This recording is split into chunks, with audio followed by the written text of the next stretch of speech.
because I think the mark of a successful founding team is one that balances great confidence in their vision, but without the hubris of not seeing that they may need to kind of change and evolve along the way.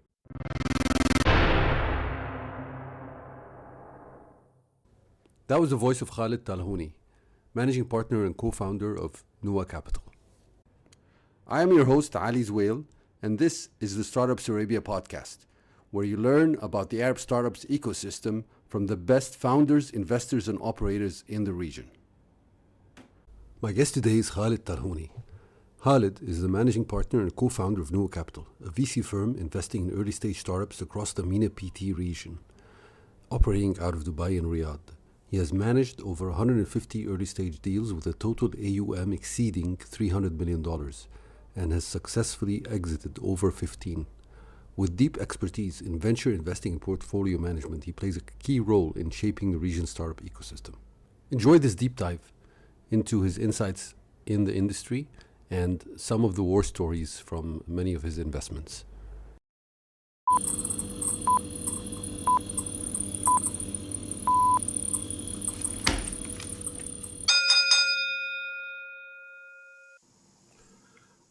Welcome to the Startups Arabia podcast. My guest today is Khaled Talhouni. Khaled is the managing partner of Nuwa Capital, a company he founded after a long career in the regional tech ecosystem on the venture side. He's amazing in the terms of the amount of investments he's been involved with and the amount of key companies he's actually been a part of the journey of over the years. So I'm really excited to have this conversation. Welcome, Khaled. Thank you. Thank you. Thank you so much for having me. Really excited for what we're going to be discussing today. Great. So maybe we'll start at the very beginning. Khaled, you studied economics at Duke, and Yep. you kind of launched into a career in the VC industry maybe almost immediately. So, I mean, was Yeah. that like a planned thing, or did things kind of work out that way? No, it was definitely not planned, and I don't recommend it, for anyone, because I think it's quite a suboptimal way to get into VC, because to be a good VC, you need to have, ideally some operating experience and then some other experience. But if your only frame of reference is, investing in startups, that has some positives, but also a little bit of negatives. So, but no, it was not the plan. The plan was, I really wasn't sure what I wanted to do straight out of college. So I was thinking that I would maybe go to law school after a couple of years and then get some work experience in between, while I apply for law schools. And what ended up happening is I came to Dubai because I had my uncle lived here, continues to live here, and he let me crash on his couch for a bit while I looked for a job. It was around 2007, like the great financial crisis was imminent, so it was not a great time to be looking for a job. There was already kind of easy slowdown that summer. You could see the slowdown coming, and there's a lot of whispers about, sentiment and stuff like that. So, um, but I happened to, the one thing that I landed on, I was lucky enough to get was, there was a private equity shop called Dubai International Capital that was operating here. It was part of Dubai Holdings, so it was a PE shop doing kind of traditional PE as a CSR project, like a way of giving back to the community. They decided to launch a um, a seed fund to invest in startups. It was commercial, but I don't think they had an expectation that it was ever going to return money. It was just sort of a side Hmm. project and very small for them. And then the other thing was, alongside the seed fund, they wanted to encourage the creation of a local angel ecosystem. So the idea was the seed fund would arrange for the deals, invest in the deals, and encourage local angels to co-invest as well. That was the Hmm. idea. So, help set that up. Um, we raised a bit of money for it, and we started kind of deploying in it. It was not necessarily also tech focused. At the time, it was quite premature to do that, I think. Um, and yeah, and that was the start of my career in a nutshell. And I never looked back. Yani, I never I never stopped doing that. That's how you kind of discovered venture. And Yeah, yeah. I didn't really know what it was. I was just sort of, thankful that I had someone who's paying me a salary, very small salary, but I was happy to be taking it. no, that's usually the best jobs for some reason. So, so I mean, at the beginning of your career, as someone who's starting out, maybe a young person listening to us, typically in venture, and you think it's the only way to pick up investing skills in venture is to practice it, or can it be mentored? I mean, I think these things are very these things tend to be very specific to the individual and how they retain knowledge and how they learn and how they do things. Um, Particularly to VC, um, I think there is a huge benefit to operating a business before, which I've never had. I've had to sort of live vicariously through the founders that we invest in. I think that's really important. I think having on the other side so that's the conventional wisdom is having been an entrepreneur, you become a VC, that's the right route, or that's what the conventional wisdom says the right route. Alternatively, I think having professional and varied investing experience outside of VC across different asset classes, I think is also very useful, whether that's public market investing or, everything from kind of hedge fund type of investing through to private equity and other alternatives. I think it's quite useful because I think it's always important to remember that venture is situated within the wider financial services ecosystem. I think sometimes Hmm. people in the industries tend to kind of forget that they're part of a wider investment community. And there's a lot that you can learn if you can cross-pollinate different disciplines within investing. Um, One of my favorite VCs, Fred, that I kind of really look up to is Fred Wilson at Union Square Ventures. Yep. And I mean, he bucks the trend of being a former founder, and he comes from this, uh, you know, typical kind of investment banking slash investing experience into venture. And I think that brings a very interesting perspective. And I think there are some real positives to that. So yeah, otherwise, I think it can be mentored. I think we have someone on the team here that also, like me, straight out of college is doing it, and he does a remarkable job. I don't know if that is his name, and he just straight out of university undergrad, Hmm. and he's kind of a leading star within the team. Nice. In the same way, he's kind of like been mentored through it, and now kind of helps drive it. So there is, there is an argument for each. I think it is down to the individual, really. Yeah. So they're kind of different paths, so to speak. Um, For sure, for but I, sure. Yeah, yeah, sure, everyone can benefit from mentoring. But depending on your mentality and background, you can probably learn also yeah, on your own. yeah. Absolutely. Yeah. So for a while, you were in one of the, I mean, earliest funds in the region, Wamda Capital. You Sure. spent a lot Yeah. of time there. Yeah. You must have a lot of great stories. I mean, tell me about Wamda Capital, the and its effect on the region, so to speak. Yes. So Wamda was very, very early. I think there was a couple of funds that were operating, particularly in the region then. So you had um, MEVP and Beko in some early iteration of Beko, and in Egypt, I think you had Algebra, or the precursor to Algebra, which was called, I can't remember now, TDF, I think. So there Yep. was a number of kind of early venture shops, and I'm forgetting a couple of people as well. So like, apologies for whoever I've forgotten, but like those are the ones that you came across. We're talking about like 2013 or so.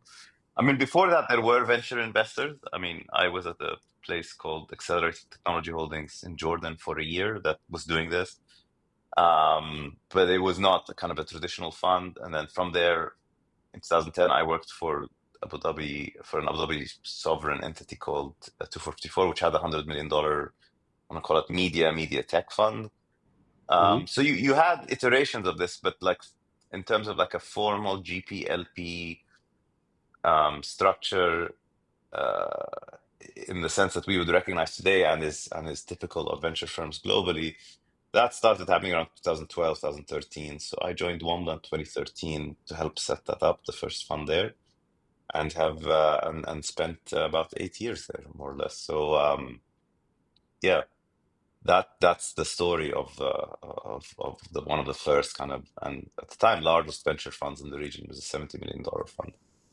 Yeah, and it was founded by an entrepreneur. So I mean, Mm, he was very aligned with the founders, so to speak, in that sense. Fadi. yeah, it was the brainchild Fadi Ghandour. Um, and he'd been like a super angel, had like invested in some of the kind of biggest early stories from the region on the back of his success at Aramex. So he and people I think forget that Aramex was also very much, it's kind of very complicated business, right? It's Mm-hmm. operationally heavy, but also heavy on technology just by nature as a logistics business. And so I think he saw that, and he loved like working with entrepreneurs, mentoring founders, and investing in founders. And so he was investing personally in like some of the biggest, earliest successes in the region, early companies. And then I think he wanted to. He had this kind of idea for. I had been kind of talking to him about setting up a fund, and then I think he kind of thought, yes, he wanted to do a fund, so he called me back, Mm. and we ended up doing that, and it was awesome. I was loved that time, and very thankful for Fadi for that opportunity, and the to really kind of start something early there. So it was yeah, so it was great. Like he's a great visionary, like a great ability to see into the future, and this kind of incredible optimism. He has this kind of real knack for optimism, which I think is one of his superpowers, right? Yeah, it's one we need in the world these days, definitely. Yeah, yeah, yeah, yeah. So, and then after quite a while at Wanda, you decided to kind of set up Nuwa Capital. And Nuwa Capital, I think it was in 2020. And the LinkedIn page says it's, and I'm quoting, a radical new investment platform redefining the relationship between founders and capital. So, can you tell me more about how you're redefining this relationship and, what your approach is? Probably need to update it because it's not new anymore. It's like 5 years old. So where so basically the premise at the time was that we want to figure out a really good way to be good partners to founders through kind of operational support. So we do a bit of that through one of our dedicated partners in Sirreen, just focuses on supporting the founders. Hmm. And I think that kind of builds our reputation and drives a lot of value. Obviously, it's hard to productize and like build on, but I think that's a big thing. The other thing is, I want to be like super good partner also to the LPs or to the investors, not just think of them as a client, but really put the word partner back in LP. And that means like doing more Hmm. stuff for them than you normally would in this relationship, really become an extension of their venture team, and think about our fee structure second, like, and think about how we can help them with different things. Again, this is an evolving story, so I think day to day we still run very conventionally, but we do want to continue to think about how we like increase the model and like evolve the model so that we're good partners to the two key stakeholders, whether it's the founders that we invest in, or the LPs or investors that we manage, whose capital we manage. Got it. And can you tell me about the thesis at Noah Capital? What you invest in? Sure. So I think primarily we're early stage investors. So we like to get in very, very early, preferably at the idea stage or just beyond the idea stage. Mm. And, there's kind of a combination of a number of factors that drive, a number of variables that drive our investment decisions. So the first is, I think you've heard this before, and it never rings more true. I think founders, nothing matters at the early stage, especially the earlier, the more so this holds true. Founders are definitely the most important thing that we can invest in. So we want to find great founders. What does it mean to be a great founder? I think that is, it's easy to say that, but then we have to define what a great founder is. Yep. It means a number of things. So the first is uh,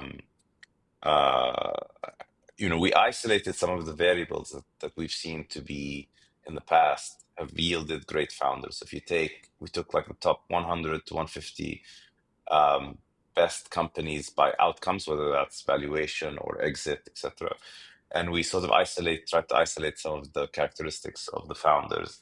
And we found a number of things that were correlative, not necessarily causal, but that's the correlation. And that's the past. We don't know if that'll carry through in the future, but it gives you the beginnings of a founder profile that we like, that continues to evolve, but is the base. So first, multi founder teams. So more than one founder tends to kind of do a bit better.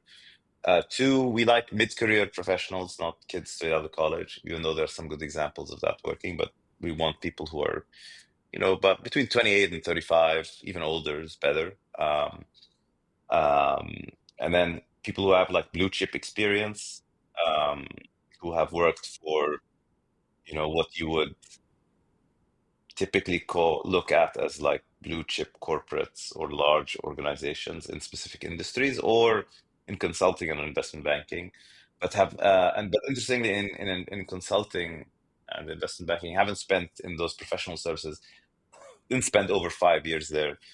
If they spend too much time there, then I think they become too like stuck in their own heads rather than operating. But they learn good skills within 2, 3, 4 years. Um, People who went to great universities, and there are certain universities that um, are drivers of that. Some are local. So in Egypt, like AUC and Shams, I think those are kind of drivers. In Saudi, it's the Petroleum King Fahd Petroleum University, and then globally, it's Ivy Leagues, top 30 U.S. schools, Mm-hmm. um, plus like some in Europe. In Jordan, it's Princess Sumaya University, and the guys who do undergrad at these places do better than people who have graduate degrees from these places. That's another big finding. Interesting. What else? Yeah, so there's probably like 20, 30 things that we've sort of isolated. So we try to kind of find who encapsulate. Second time founders, third time founders, also much, much, much better than first time founders typically. Um, so there's a lot that goes in there, and then that kind of is something we look for in early stage founders. It's very interesting. Some of the things you're saying are, I think, a bit different from, say, I mean, seem to be a regional thing. So YC would probably say, we don't want people who are, mid-career. We don't want people out of big companies. We don't want, and they would be right in that context. But it seems Yeah, that in the region, there's kind of a different optimal founder profile. Maybe because yeah. of the different type of undergrads that situation and how people learn. I don't know. How do you reflect on that? I mean, maybe again, like I think it's an evolving thing. It's like just because you look at the past doesn't is not necessarily indicative of the future, right? But that's Yep. what we Yep. see as being correlative. I think YC. I think people like to talk a big game, but I think I see who YC accepts in the region, and they fit this profile. So not sure if that's entirely correct. I think because a lot of the big outliers in the US, they maybe don't fit that mold, but they actually do. So there's the image of the college dropout, like Mm-hmm. Mark Zuckerberg, Bill Gates, Steve Jobs, that kind of thing that yield a disproportional outcome. But I think if you remove the top, like some of these stories, and you look at the preponderance of evidence, they also a little bit look like this. But to be honest, I've never spent that much time looking at it. Um, the counter argument, the counter argument though is, like as Peter Thiel would put it, is that college is a waste of time. Um, and then drop out and build something. And in theory, would that make you a great founder? I don't know, but it would. You definitely. My intuition would be if you build something when you're 18, 19, and it doesn't work, but then you try again, that's probably more valuable than a university degree if you're going to be a career founder. That makes sense. The experience of trying to scale something is probably a better school than a 4-year liberal arts degree. Um, on the other side, I got so much value for me personally as a human being from my liberal arts degree that I think is like I wouldn't give that up. I learned so much about the world and very in different things, and it's not just kind of economics, it's history, it's art, it's literature. So I found that quite compelling, and being around students who are other kids who are also quite worldly and challenged you. I think there's a lot of value to that in a way. So Mm-hmm. I don't know, who's to say? It's not. I'm not. Yeah. I'm not the expert. Yeah. Yeah, yeah, yeah. Uh, and in terms of geography and verticals and stuff like that, do you have a specific uh, Yeah, concentration in Noah? yeah. We're GCC focused, and that's probably a deeper concentration on Saudi. But we do Turkey. We do we do Turkey. We do Egypt. We do we could do Pakistan in theory, but haven't done much. So yeah, we can do a lot. And across general industry, right? Yeah, And how do you guys make decisions at Noah Capital? that's a great question. Um, I think we try to isolate for the success factors of companies, and then we try to see if it's within thesis. There are some areas we're generalists, but there are some areas that we like particularly. So fintech, SaaS enabled stuff like that. We do like we don't like super low gross margin offerings that the theory is that, oh, we're gonna, this is a Trojan horse to kind of expand our gross margin with ancillary services. So think about like B2B marketplaces. We tend to not like stuff like that. I just think it's really hard to do in emerging markets. Could be wrong about that. So we avoid stuff like that. We Something that's not so popular, we like consumer. So even like private label brands, we like that. So, we like something like HomeSmart in Egypt we did, or Iowa here, or Calo, which is like a food F&B brand. Like we actually Yeah. like that. We think the reason's underweight on homegrown, quote unquote, like branded products, whatever they are, fashion, food, furniture, whatever. So I think that's something we like. That's digitally native, that has a digital footprint, but Hmm. also offline. So yeah, we try to see what companies kind of fit these type of disparate theses, and then we back them. And then we also look for emerging trends globally that haven't taken up here yet, and we find great founders, the right founders that fit like our profile of a good founder doing that. We'll probably jump on that early. Mm. Makes sense. And I mean, speaking of, you mentioned fintech and SaaS first, and software and SaaS especially is going through a bit of an interesting situation with AI coming up. So, what do you think is the biggest effect of AI on these types of businesses, and whether do they have a future, so to speak? That's a good question. I think the implication here is that um, legacy SaaS, so large, like all things like that are legacy, even SaaS, I think it be harder to adapt to AI or incorporate AI into it because there's so much existing architecture. So think of like something as big as Salesforce.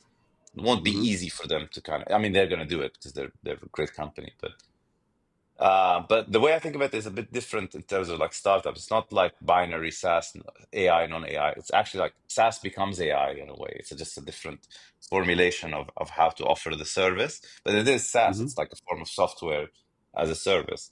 The big question within AI, I think, is whether it's verticalized or horizontal. Meaning, will you Mm. need um, let's take Salesforce. I mean, not to beat up on Salesforce, but like let's take like CRM SaaS. That's a specific use case around, CRM, right? Like sales optimization. So will you have like a huge number of, and we already see, I've seen like, even locally, I see like dozens of these, like, but imagine globally, imagine there are hundreds now of like CRM focused AI businesses, right? AI agents that are focused on that. So the question becomes, okay, is one of those going to become the next Salesforce? And it's a CRM AI tool, and that's what it is, Copilot or whatever you want to call it. Or is it actually the extrapolation of like no code to the nth degree? Do you know what I mean? So basically, Mm-hmm. you'll go to like ChatGPT or equivalent of ChatGPT, and you're let's say not a not technically, you're not an engineer, you're just a like a Yep. small business owner or whatever, and you say, I need a way to manage my clients that looks like so and so and so and so. Write me an interface, and it just builds it for you, an agent, in like, let's say in a day or less, let's say in 30 seconds. And then you continue to augment it for your use. And Mm-hmm. that's it. And then you never buy software from Salesforce. You just go to whatever the AI agent builder is, and then it does it for you. Yep. And that is a huge open question. And I have no idea how to reconcile that. Maybe there are some verticals, most likely, that will require specific, um, specific, how to put it, like specific vertical AI enabled SaaS, and others that are just be eaten up by the horizontals. The other thing is there is also the power of distribution. Like, if you're closer to the client, you're already a SaaS business, like in your niche or sector, then you probably know what the client wants more. You could probably deliver them off the shelf solutions. Maybe the client doesn't fully know what they want for them to build their own agent. These are all like trillion-dollar questions that I think Exactly. nobody really has answered, right? Yeah. Plus, if you're huge, you also have the distribution. So you know Mm, what the client needs, and you have the distribution. But yeah, then again, you probably don't have the innovative, drive, and it's going to have to kill your existing products. Kind of what Google is going through with search now, and yeah, something that's making them like $500 billion a day. It's hard to kill yeah, that yeah. with another product, even if you know how to. This is So the yeah, what they call it, the innovator's dilemma, right? innovator's dilemma, exactly. And yeah, I mean that's they're interesting times. Anecdotally, what you were talking about already, some people have done that. Like I've heard of this friend of a friend who's a doctor, and he needs some Yeah, software for his clinic, so he just learned vibe coding, and like 8 days he had what he wanted exactly, to exactly. run Yeah, his clinic. And so I mean, how is that going to change the world? Who knows, man. And when you yeah, think about it, these vibe coding platforms, they're learning from their own customers. So I mean, this doctor actually taught the AI. It's not just that he served yeah. it served the AI, the doctor. It also learned from the doctor, and it can apply that to other doctors, etc. So we'll see how it goes. And as you said, it's these are interesting times. Nobody really knows where it's going. But this is a good place to ask you a question that was left to you by one of the listeners of the podcast, Wasim Zahza. So he was Mm, asking about the big LLM companies like OpenAI, Anthropic, etc. And do you mm. think that here in the region we can build something like that, and that we can attract the global talent that would be capable of building something like that in the region here? That's a great question. Can we do it? I think, I mean, there's a lot of big high-profile initiatives around the Gulf to do this. Like I'm throwing a lot of money around this very idea, right? Yeah. Is it possible? I think with enough capital, you can make anything happen, right? However, the better question is, should we? I mean, what is the Mm. point of the LLM is the base layer, and there's immense value to that, but a little bit coming from behind. So it's almost like, the better question is, has the ship already sailed, or is it worth building one from scratch today or not? As in, like, or is there a particular differentiator in what you have in building one, especially if you have unique Hmm. data sets to build one? I mean, that's, I think, the better question. Is it possible? Yeah, yes. Probably not super efficiently. Probably it would have to Mhm. be by design very inefficient. Would you want to do that for strategic reasons, political reasons, social, like geopolitical reasons, possibly also? Um, and can it be done? I think it can be done. Uh, Probably not as efficiently as elsewhere. And then, is it worth it? Is the better question. And the answers to which I do not have any. Yeah, I mean, I guess what you're saying, or I would put it, I would reflect on what you're saying is that commercially it might not make the most sense. Maybe strategically, politically, Yeah. culturally, it does Yeah, still make exactly. I sense. mean, there is value to that. It's not everything is just purely a balance sheet, like commercial, in that sense. There is kind of long-term value that's strategic that you may not see today that may come later. Yeah. All right. So, I mean, let's go to something a bit fun. So, I mean, can you tell me about one of your more recent investments and why you made it? So the first one is a company called Trophy, which I'm super excited about. It Hmm. is a basically very, very early, you know, two incredible founders, really like super special. One was ex-Souq into Amazon, Amin, and then Amin Mamlouk, and the other founder is Ed Sabbagh, who used to be, run a big chunk of Farfetch, like very senior within Farfetch, EMEA. Hmm. And they built a, social selling platform, if you're familiar with that. So like, Yep. Yep. the biggest one in the US called Whatnot, which is growing super fast. So it's this sort Hmm. of auction-driven, video-based live stream selling. Yeah, I think this is the future of retail generally. I think these are amazing founders. You don't meet people like this often, and I think they're going to go super, super far. And so, super excited about that. We just invested like a couple of weeks ago. I don't know if I think they can really revolutionize the way we think about commerce generally. The other one announced that we did that I'm excited about for different reasons. Going back to this idea of what makes a great founder is ClearGrid that we announced a couple of weeks ago. Hmm. Hmm. That is a basically automated AI-driven consumer credit collection. Hmm. So it basically helps lenders such as kind of buy now, pay later or financial institutions to find a better way of connecting with defaulting borrowers or late borrowers and give solutions to the borrowers. So it's not just about hounding them. It's about like how do we get them actually to to um, to pay back so that they can avail themselves of the service more and more of the debt, right? Um, Second time founder, the founder Mohammed Zabin used to be. He had a previous startup called Munchon that I'd also invested in previously.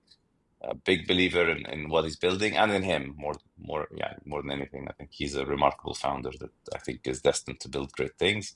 On the company itself, I think I don't know how familiar you are, like the consumer credit in the GCC is actually oddly massively underpenetrated compared to other regions of the world that are of similar development and income per capita.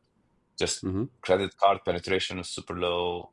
Um, Variety of structural reasons for that, but like stuff like BNPL has exploded, and I think with the infrastructure is just catching up to that. So this is almost like an infrastructure play for that.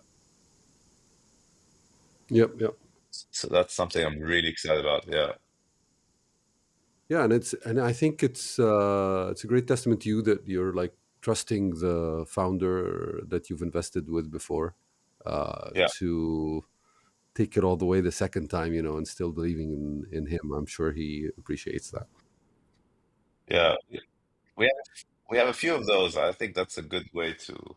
I mean, companies fail for good reasons, and that's fine. And it's actually a good test of the founder. And if you get like you get basically you witness them at a very difficult moment, and you see how they conduct themselves and think about it, and and that's you get huge learnings from that about the character of the person, but also their way they think, the way they operate, and you know the true essence of someone comes out when they're tested, not when things are just awesome, right?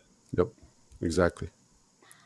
So another recent investment is Silk House. It's kind Yep. of in a way an Airbnb competitor, although it also I think leverages Airbnb Yeah, sometimes, yeah. but it's Yeah. more capital intensive in the model. They actually take over, as I understand, the rentals and manage Sometimes things they do. for Yeah. people. So I mean, I was going to ask you, I mean, how you thought about their business model, and I mean, I think it's a pretty different kind of unit economics from something like Airbnb, for example. So, how did you approach that, and how are you thinking about it?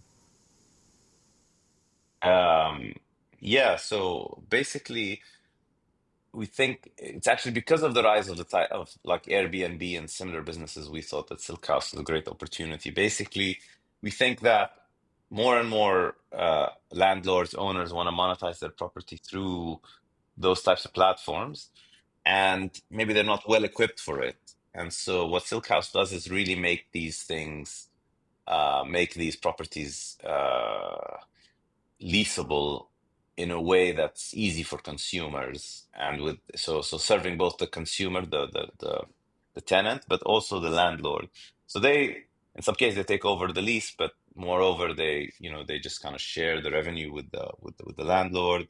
They sometimes they do the fit out, sometimes they kind of standardize the look and feel of the place, and that gives the tenant a known commodity of what he's renting, if you see what I mean. So he'll know what he's getting. So yeah, that was our thought process on that one. Yeah. It's not Yeah. so capital intensive as it may seem on the outside. Oh, so yeah, I was thinking, because for Airbnb, they, for example, at the other extreme, they have no responsibility whatsoever in terms of the apartment itself, for example, or the house or whatever that Yeah. that's being rented out. Whereas here, I was supposing they do have a big uh, operational, aspect in terms Yeah. of taking the photos, cleaning things up, doing all that stuff, Yes. and Yeah. also so the Yeah. margins must be different. But I'm sure they're sharing more of the revenue as well. So Exactly. Yeah. Yeah. Yeah. yeah, Exactly. Yeah. So you got it exactly right. Like there is an operational complexity. I mean, some of it, not all of it's in-house. So, but still, you're still mm, responsible for it on some level. But the margin structure is different on both sides. yeah. Okay. So what do you think about regional startups that want to global in their approach from day one? How do you think? Any advice for them? So if you asked me this question like 5 years ago, I would say, I just on the whole would avoid doing them. Having said that, Mm, I had done previously a great company out of Turkey, a SaaS business that now is migrating more and more into AI called Insider, which is a marketing comms business. mm-hmm, Started as a local company in Turkey, came to Middle East, and is now truly a global business, huge business. Like General Atlantic just invested. It's like a really kind of, yeah, truly global footprint. Like this is a business that most of the revenue is outside, not most, I think super majority of the revenue is not in its kind of home market.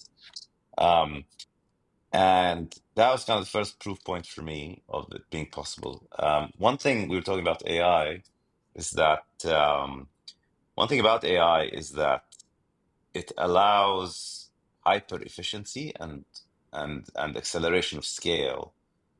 mm, And I think increasingly it is possible to kind of build businesses from here that can go global because you can do so much more with what little you have. That's one. Number two, out of Riyadh, I'm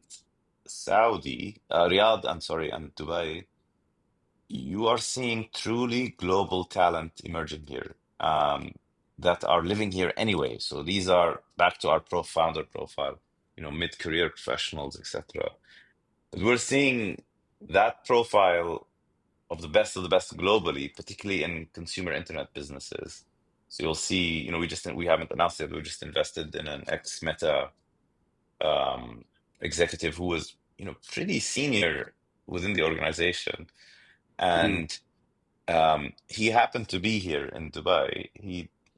It was not because his role demanded. So because he could have chosen to work anywhere, and he had a global area of responsibility, but he chose to live here because he likes it. He want whatever. There's a variety of reasons. mm, that is becoming more. We see a lot of these now, or more, much more so than before. And this is kind of globally connected talent that has a global lens. So happens to be in Riyadh or Dubai for, one, two, three, four, five reasons. And that's a skill set and a profile we've never seen before. And I think that also adds to the idea of building global businesses. So the confluence of these two things, global talent being increasingly mobile and choosing to live in the region, and number two, you have more of the tools such as AI that let you build globally much easier and faster than if it were like Yeah, 7, 8 years ago. two strong drivers. And Yeah. taking the case study of Insider, were they like intending to go global from day one, or since you were Yeah. early investor, or was it like, I okay, we're going to go regional, maybe leave Turkey, look at the Gulf? I think they'd always wanted to grow. I think they had I tell you what, I mean, from what I saw of Insider when I was close on, is this kind of insatiable desire to grow and Mm, this sort of incredible company culture, which was really based around we take, yeah, they would define it better than me. So I'm just thinking of it like I'm articulating it poorly, and they're probably better suited to kind of describe it. But it's this: everything's possible.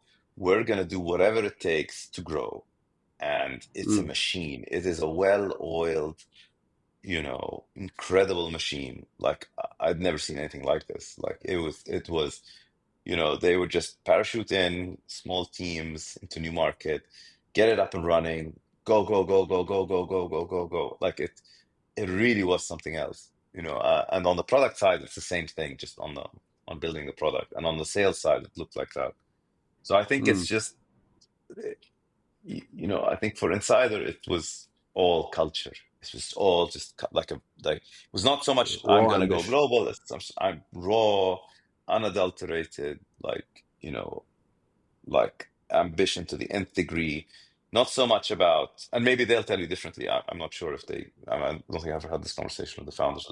Originally was the idea to go global. We came in quite early, so it was really just a local business at the time. But I think it was just, we need to grow, and then okay, how do we grow more? Okay, we need to go to the next market. Like I think that was the driver more than Yeah, I wanted. Yeah, I think they were just thinking of the next hill to climb, not the world, right? It's just the next one, the next one, the next one, the next one. It was crazy. yeah. It's crazy, actually. Uh, It's quite impressive. Yeah. wow, sounds exciting. So, building on that kind of mood, yeah, at the recent Super Return conference, you spoke and you said you were talking about why this is the golden age for the region. So, can you tell Yeah. us more about that? Why you think this? Yeah. First, I think, um, let's think about like some secular drivers, global drivers. So the first is like we said, AI really flattens the playing field. So we can now, not fully, but it gives you the tools to be able to compete globally and efficiently with everyone. So there's less artificial barriers that like limit market access or limit ability to compete. So it's kind of a level. The playing field is being leveled very aggressively. Two, like I said before, this kind of the availability of more and more talent here, right? That's kind of like getting better and better. Three, kind of, we're the unleashing of the social and geopolitical unleashing of Saudi Arabia, right? I think this is a game changer. The fact that, there is a conscious decision to unshackle the economy and unleash kind of raw entrepreneurial talent, private sector and commercial level driven growth, along with social reforms that are necessary, I think, for entrepreneurial vigor, right? You cannot have, Mm, it's hard to have a socially closed system and unleash entrepreneurship, because entrepreneurship by nature is socially destructive. Like it's a destructive force, right? You have to have openness to kind of like, being fast moving, etc. So fast moving, break rules, etc. So and I think as Saudi Arabia goes, so the rest of the region goes. I think that's big. I think and that comes along with a lot of kind of top-down reforms, like regulatory reform, very impressive across the region, especially in the yep. GCC. Remember that the income per capita here is relatively high, particularly in the Gulf, Mm-hmm. um, but has always been sort of status. So like the state is kind of is what's doles it out. That's changing very rapidly in the way the economy is being reshaped by technology and technology companies. So I think that's going to be, transformative. And this is a exponential effect. Like it's almost like one startup successful daisy chains like 100 startups, and on and on and on and on, exponential. Like, and you're seeing so many of these. You see, like, the Hunger Station founders did Ninja. You saw the, Kareem founders. There's probably like 300, 400 companies out there. This is just kind of like genie's out the bottle. So that I think is, and we're still very, very early. So you have high income, very digitally native, and has been for a long time population, extremely young population, one of the youngest populations on the planet, Yep. with a positive fertility rate, which is also rare, right? So that means there's so many more workers coming into the economy compared to like much of the rest of the world, ex-Sub-Saharan Africa. So that's a hugely positive effect. I remember 10 years ago when people were talking about the youth bulge and the threat of all these unemployed young people, and like it's Mm-hmm. interesting how quickly that changed, that narrative. Yeah. But now it's like totally yeah, the other way around. I am cautiously optimistic, and I think, and far smarter people than me have predicted other like what this and been wrong. But I think we're on the cusp of also like wider political settlement across the region, like relative Mm. stability, and I think that's quite a positive step. Um, I suspect oil prices, although low now, I think one global revelation is that you're going to need fossil fuels for a long time, and that's going to also help drive growth here. I think renewables just cannot fill the gap clearly. I mean, you saw in Spain, like for a few days ago, when the grid just went dark, and they're saying it's not they're not clear what the reason is, but I suspect like the smart money is saying it's like this over reliance on renewables is a problem. Um, so I think there's a lot of kind of positive um, forces Drivers. geographically. We're in the middle of the world. The region is somewhat neutral in terms of big great power geopolitics to some degree, right? We're not super US focused or China focused. We're kind of open. And I think if that remains so, it becomes a great way station to the rest of the world. And there's just so many things going on. The opening up of the capital markets in Saudi and in the UAE, Yep. that's new. Um, on and on and on we go. We're still at like step one, so but step one or two of that. But for the first time in my life, it feels like there are big structural forces pushing in a positive direction that I can recall, that are kind of more GCC wide, and not just oil prices are high. You see what I mean? It used to be, oh, oil prices look like they're going to be high, so it's all going to be go up. Yeah, there's like a lot going on relative to the rest of the world that feels positive. So it's my view. I hope I'm right. I hope I'm not wrong. Otherwise, Yeah. it's a big problem. Well, I mean, even if you're right on some of these things, then it's good that it's a positive thing. It doesn't have to be Yeah, everything. yeah, All right. So going from a very macro view to a kind of another kind of case study, one of yeah. your investments, Seas, recently got acquired by, I think, a Yes, yeah, UK-based company for about yeah. UK $46 publicly listed million dollars. company. Yeah, Yeah. yeah. Congratulations. Thanks. And they were, I think, you guys tell the story that they went through a lot of challenges and pivots and things like that. And Yeah, I was until they got meaningful ARR, so to speak, yeah, going, and this acquisition happened. So, but at the same time, in $46 million, just for like the founders out there listening, is it what kind of a, is it a meaningful outcome for a venture fund? Or is it for the founders themselves, etc.? That's a great question. How does that work? I'm not sure how much I can share about the specific numbers and details, but I can give you kind of abstractions and then go from there. And then Mm-hmm. the company, yeah, you're absolutely right. The company is not a young company, but it went through many reinventions of itself. And the founder would tell you, I think, better than me, amazing founder. I mean, talk about perseverance. I mean, I don't think no way I would have been able to survive that. But he had like lots of like ups and downs, shall we say. But I think he landed on product market fit about 2.5 years ago. But up until then, he'd been building all these products and couldn't find the right thing that resonates with the market. But the interesting thing is he was building all these products that didn't go to waste. He sort of rehashed them and built Mm, upon them and evolved them into new products. So it's almost like the 8 years were worth it because it got you into the ultimate product market fit. So suddenly, when it all came together and like this is it, the scale was crazy. The scale was crazy. mm, I mean, it grew extremely quickly within like an 18-month period, and um, it was a good outcome for us. So we made a reasonable return, all considered, mm-hmm. particularly on an IRR basis, but also on a multiple basis.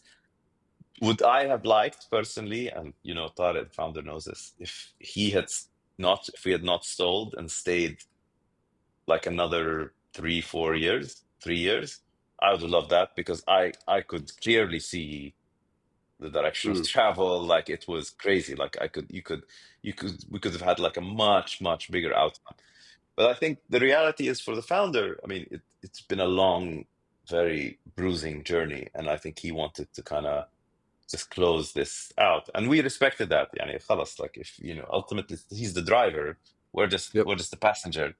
Driver's tired. You don't want him to drive. Like if you're driving a car, you don't want to pass a tired driver because you don't know where it's going to go, right? exactly. Uh, yeah, you don't want, even if you're making good time, you don't want something to go wrong. So, but yeah, I mean, it was a good outcome for us. It was a reasonable outcome for the founder. Life changing for sure for him. But is it, obviously you can tell from the total amount. It's not like Venture. you yeah, it's not venture. It's not like a multi-hundred-million-dollar outcome, right? Like which is Yep, yep, life-changing in a different way. So my advice here or learning from that is to founders is it's okay to get those types of outcomes, and they're important that you do get them and take them where you can. If you feel you've reached the end of your road, if you feel that's it for me as an independent entity, I want to be part of a larger thing where I have some downside protection and yep, part of a bigger organization security in that, then it's fine to do that. And us as venture investors should be happy about that because um, we'll fund on the next one. We want to be close to these founders because how many yep, successful founders are there? So exactly. yeah, I think sometimes VCs can be quite transactional about this and like say we're gonna no stay in, we're gonna block it or whatever. And like I think that's a Yep, really wrong thing to do. I mean, it might be theoretically. I know a few cases similar to this where like the VC or the investors, more than one VC together, try to block something like this. And I think that you never want to do that. I mean, just trust the driver. Don't be exactly. a backseat driver. Yeah, I agree strongly with you. To be honest, if because I mean it's leadership in a startup is also a psychological kind of 100%. Yeah, situation, and if the driver, as you put it, is not, feels that they need to step off, so to speak, then yeah, you can't change that. That's an internal motivation driver kind of thing, and it's dangerous to actually. It won't yeah, probably won't be in your interest as an investor anyway. So, and it's still a return that the returns part of the fund or something. So yeah, yeah. Exactly. Yeah, I think like just on that. Yeah, I mean, if you just look at the numbers, you say, "Oh, this is growing 300 3x year over year ARR." We Yeah. have to stay, and it ignores what you just said, the very important kind of psychological The dimension human of it. part. Yeah. All right. So everyone has an anti portfolio, something you maybe you passed on that you wish you hadn't, or something that you're so glad, even though you were sad at the time that you missed, but you're glad you missed it because something awful happened and it exploded or something like that. Can you think of examples of that that you could share with us and what happened? I know a lot that I wish I did. Is that the ones you want to hear? I can start there. Yeah. Husby, I think we got it very early. Should have done that. Mm. Which is a kind of mortgage aggregator online, gone a bit global. I think that's a good one. Um, Prior to that, probably Fresha, Hmm. which is the beauty SaaS and marketplace, kind of beauty salon SaaS and marketplace. Definitely missed on that one. What else? I did Tabby from Wamda, but didn't do it from Nuwa. But I don't know if that's Ah, purely, truly anti because like I couldn't have done it. But maybe if I somehow the fund wasn't ready, but yeah. maybe so I did it in some guys, but not under Nuwa. Maybe I could have found a way, better way to have found it to have done it Mm. if I. But I just the firm was not ready. Like, we didn't have the money, but maybe there was a way to borrow or I don't know, push harder or something, you know. Yeah. Yeah. Um, And I what mean, else? reflecting on Husby and Fresher, for example, what do you think? What would you do differently now than you, or how would you have looked at it differently? I think like some of it can't be helped. Like some of it is like, um, well, in both cases, I think you had split opinions on inside the team, right? Uh, doesn't matter where I Mm. stood on it. But I think whoever was pro, if I was thinking about team dynamics and IC dynamics and stuff like that, Hmm. whoever was pro, and I won't say where I was on either of those things, is should be more assertive, whether that's me or others, on why to do it and not acquiesce to the group Mm. dynamic, right? Or to others, right? Like that's the big learning in terms of like decision making within firms, I would say. If you really want to do something, whoever is championing it should really make it work, or really push it to the nth degree and not like try to kind of manage. I mean, it's natural within any organization, you try to kind of manage conflict. But I think these are great examples of why conflict really matters, you know? Exactly. Oh, it's really positive. And you guys make unanimous decisions, or is it like a No, majority IC no, it's thing? major, past 3, 4 years have been more majority driven, yeah. Because I mean, every way of approaching it, I've seen different funds approach it differently, and everyone has its pros and cons. So I mean, reflecting on the past few years, it's been pretty hard. IPOs have slowed down globally, and not a lot of exits. So that, of course, leads to less LPs investing in venture. And have you seen the same trends in the Arab region as well as globally, or do you feel things are Not good on yet. that side? I think generally there's chaos in global capital markets generally, right? Like you're seeing that Yep, yep. here and That's an elsewhere. understatement. Yeah, yeah. So, however, there is a bit of slowdown in, I think already you're hearing the planned IPOs are kind of going a bit slower than anticipated. Hmm. But I think there's so much pent-up demand on the investor side. I think whatever slowdown will not be as pronounced as elsewhere. And they're coming. These companies are good companies, very profitable.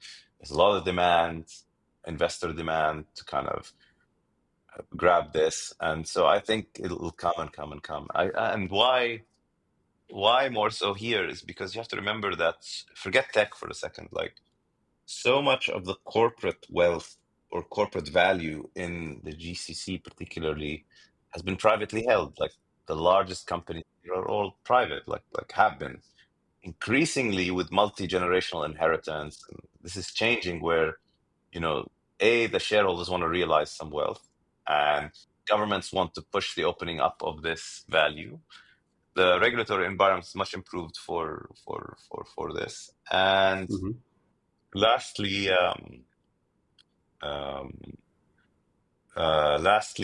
I think there's just like great companies. Like I think they're good companies. It doesn't need a big leap of faith to take it public. Mm. Yeah. Yeah, and I actually there was one of the biggest family-owned businesses here in Egypt, for example. The it became a multi-generation situation, and the person managing the the wealth of the family, so to speak, the CEO of the company, he took it public, for an interesting reason, which is basically to institutionalize things, so that because other than that, he was getting calls from his cousins and complaining about things and Exactly. doing things like that. So almost just to get rid of all this, he took it public. When it's a nuclear family, خلاص, see, it's Yeah, between you and your dad and your brothers. But so once yeah, exactly. multi-generational and you have like 40, 50 shareholders, Yep. it's different. It becomes, yeah, it's forced upon you somehow, right? Yeah, exactly. So he just had to take it public, so to speak. Uh, anyway, going back to founders and how to spot the best ones. What's your favorite question to ask founders when you're first getting to know them?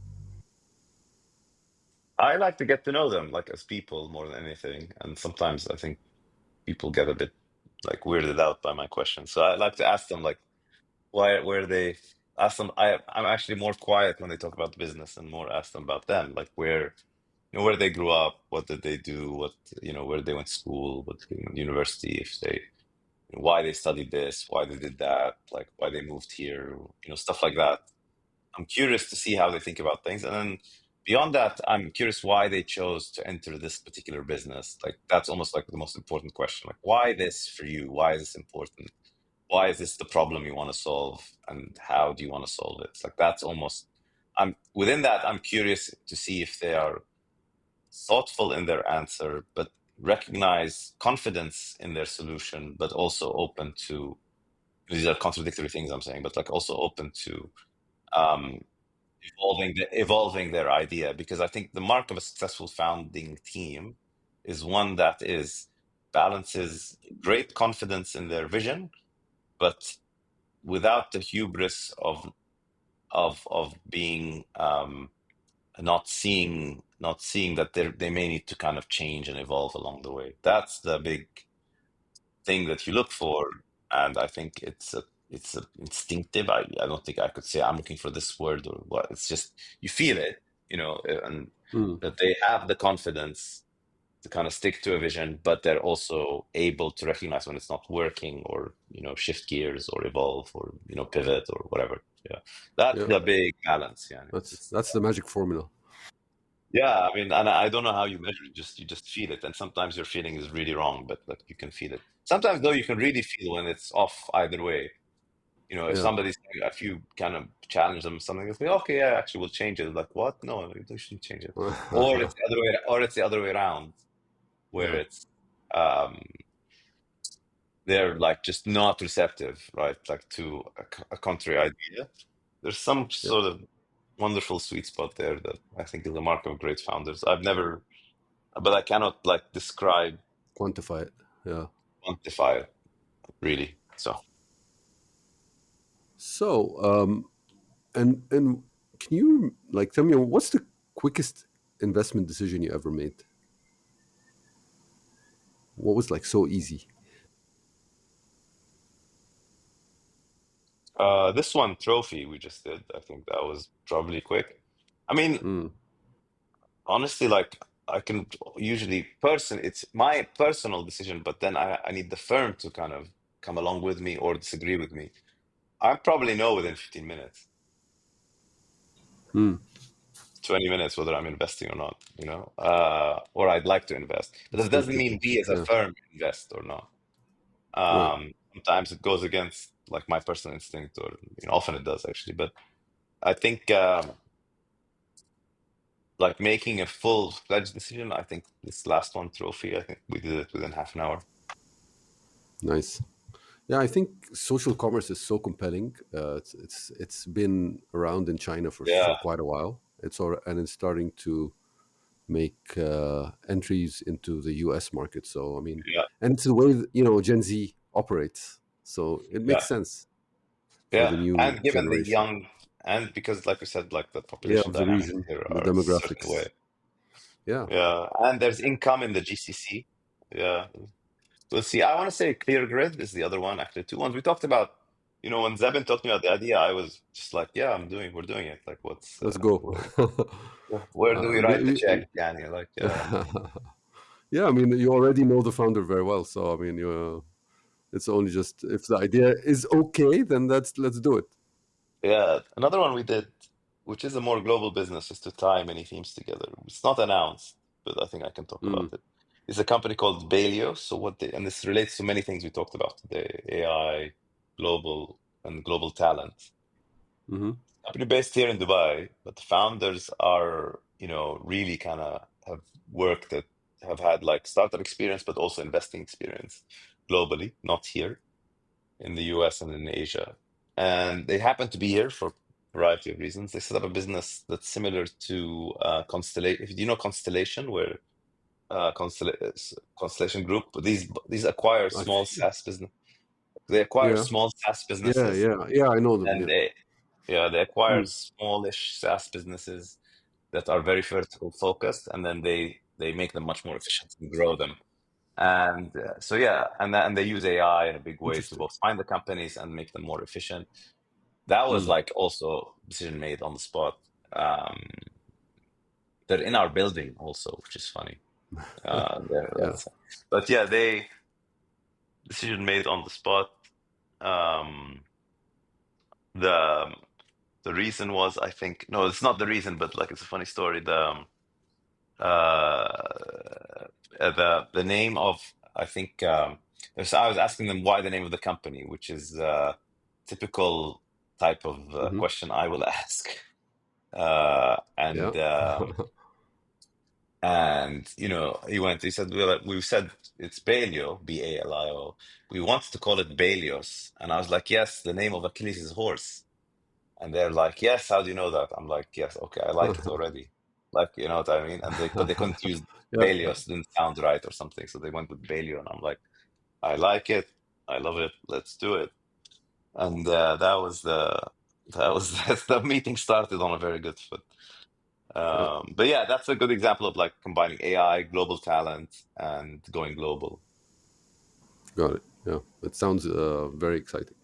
So, if you could wave a magic wand and change one thing about the regional ecosystem, what would it be? I mean, more cross-border stuff. I think, like, if I could wave a magic wand, I would like integrate a lot of the economies. If this was, we're working in the realm of Yeah. fantasy, right? Like, yeah, it's just Exactly. you know, y- GCC and all. Yeah, it's just like combine a lot of stuff, regulatory uh, oversight, one regulator, stuff like that, one public market. I mean, that'd be so Wow. powerful if That we would can be wonderful. combine. That Yeah. would be huge. Just the GC, I think it wouldn't work with the rest of the region where they're just different structurally. I mean, like Egypt, Jordan. I mean, I'm from Jordan. I think wouldn't work. It's just too poor, right? It's just too underdeveloped. But the GCC relatively similar level of development. They are very similar. So I think if I could wave a magic wand that's not too ambitious, it would be, can't we make this a bit more integrated? Mm. Um, it's just much more efficient, faster. We get better outcomes and stuff like that. Okay. That's a great one. So, Khalid, as you know, time is running out and we're starting to wind down. So, what's a question I should have asked you that I didn't? Oof, I don't know actually. What's the question you should have asked me? It's like you could ask like, is venture working in the region? Is it effective? Is it yielding a Mm. return? Which I think is a good question a lot of people are asking.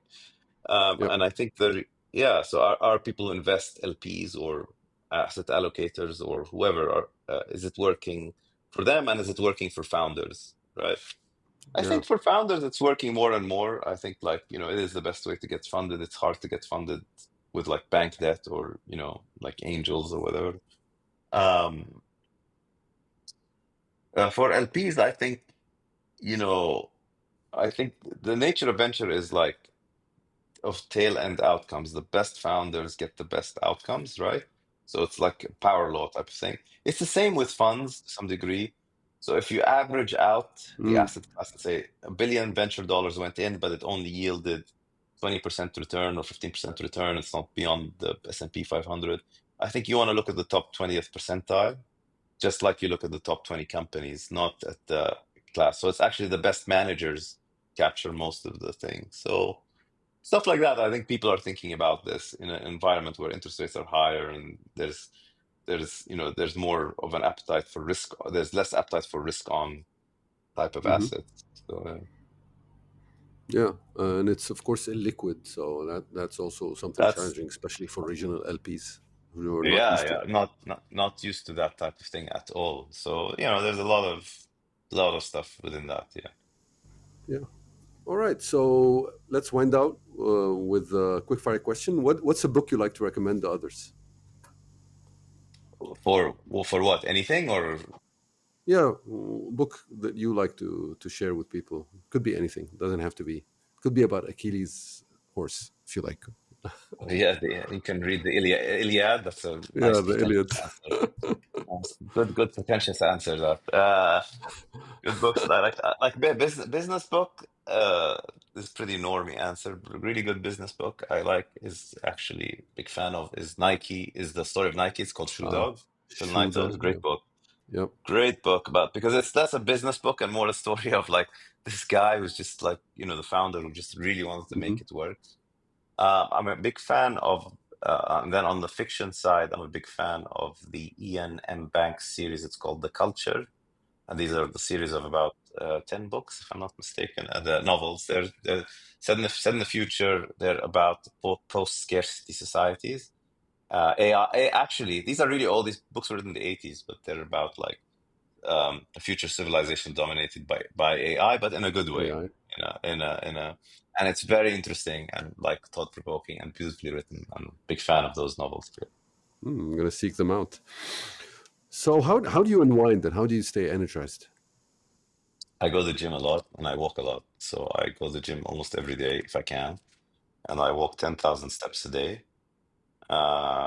minimum, if not more. And I think that's really important to me, especially past 7 years. Yeah. I think that's the big thing. I read a lot. I don't read. I listen to Audible a lot. I don't read a book like physically, or I listen to a lot of podcasts, podcasts and audiobooks. So I consume a lot of that. Maybe so. I think that's my primary way of like de-stressing or unwinding. Cool. And I like to close on a note of gratitude. So, uh, what's the gift someone has given you that has had a positive effect on your life? Oof. I mean, my life is just one story of I'm so immensely lucky. And people say they're lucky, and like I don't know where to start, yani, but like I am very, very lucky generally. Like I am super lucky that I mean, just to kind of from my career, I'm super lucky to have gone to the university I went to, which was by accident a bit, which is a longer story. I'm very lucky that like my uncle let me stay here in Dubai, which led to this kind of career I never would have thought I would have had. Super lucky that Fadi, asked me to kind of join him when he set up this fund. I am extremely grateful for my anchor LP, the Faisaliya Group, and we decided to partner with us to set up Nuwa. Grateful for all like the people, who joined me at the beginning and joined me after, like Sarah, Stephanie, Nitin, Arnav, in kind of building Nuwa. These are all kind of gifts, right? Like, Hmm. yeah, I just supremely been lucky, and I am grateful for that, whatever divine intervention that's allowed that to happen so far. Yeah. So, on that note, and all these different gifts, thank you for the gift of your time Thank you. and being Thank on the you. This was podcast great. and your knowledge. And thank you for joining me. Amazing. Thank you so much. Well, that was a great conversation. I enjoyed that Thanks, actually. Khaled. Yeah, same here. All right. All right. Thanks. All right. Thank you for listening to this episode of Startups Arabia podcast. If there was something you really liked about what the guest said today, reach out to them on social media and tell them what you liked. And of course, if you haven't subscribed yet, what are you waiting for? You don't want to miss any of our great upcoming episodes. Also, please rate us and give us comments on our social media accounts so that we know how to improve. And also tell us what you like. We don't mind hearing that either. Until next time, this was your host, Ali Zwail.